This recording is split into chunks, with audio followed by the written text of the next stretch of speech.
Assalamualaikum warahmatullahi wabarakatuh.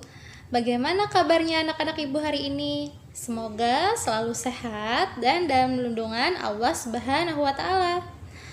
Baik, pada pertemuan sebelumnya kalian telah mengenal tentang alat gerak aktif dan alat gerak pasif. Sekarang pada pertemuan kali ini, kalian akan belajar tentang menentukan dan memahami ide pokok pada bacaan. Yuk, kita pelajari.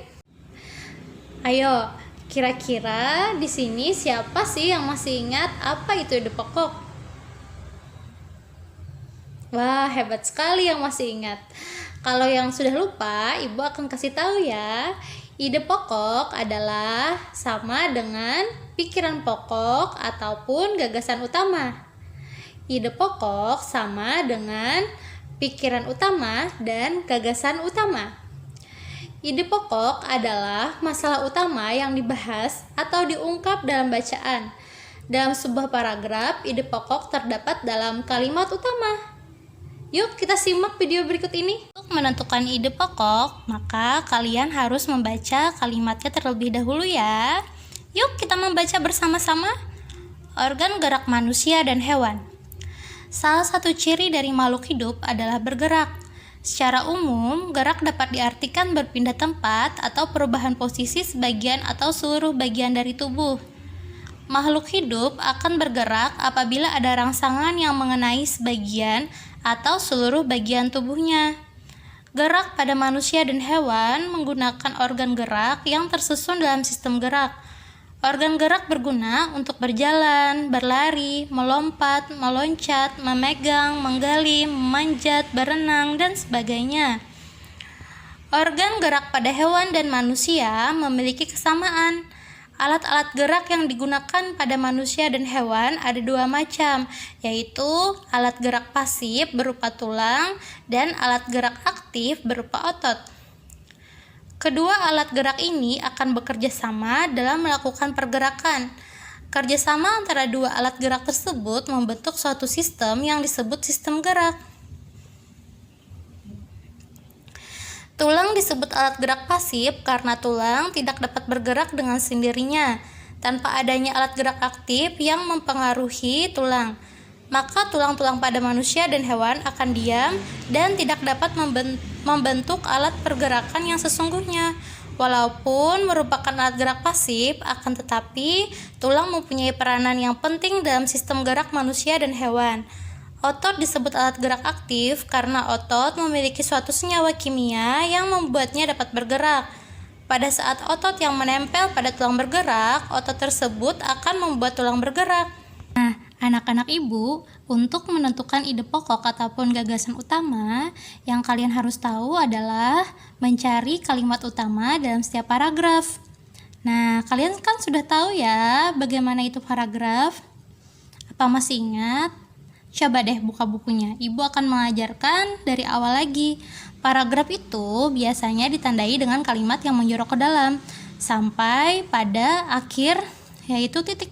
Sini ya, berarti ini sampai dengan ini adalah paragraf 1. Dari sini yang menjorok ke dalam lagi sampai dengan titik adalah paragraf kedua. Dan selanjutnya, seterusnya ya anak-anak, ini 1, 2, 3, 4, dan 5. Nah, ingat bagaimana tadi cara menentukan ide pokoknya? Nah, jadi menentukan ide pokok, tipsnya adalah kalian harus tahu kalimat utamanya dalam setiap paragraf. Kalimat utama.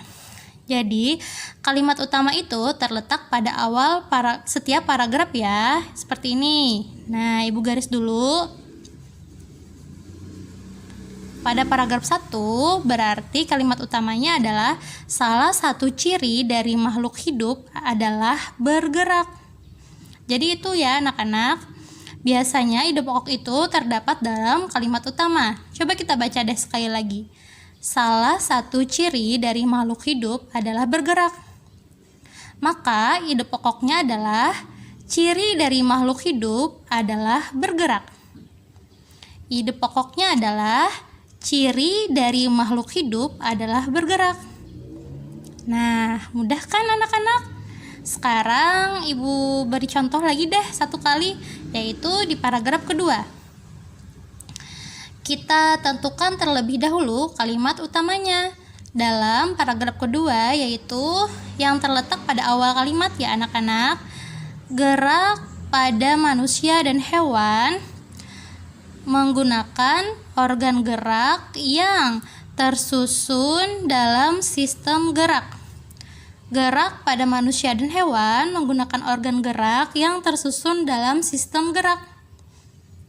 Jadi, ide pokoknya adalah gerak pada manusia dan hewan menggunakan organ gerak.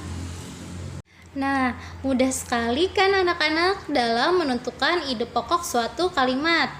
Yang perlu kalian ingat adalah dalam menentukan ide pokok yang harus kalian cari terlebih dahulu adalah menentukan kalimat utama pada setiap paragraf.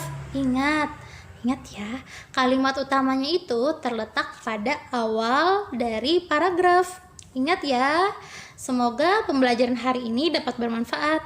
Jangan lupa latihannya dikerjakan ya anak-anak. Assalamualaikum warahmatullahi wabarakatuh.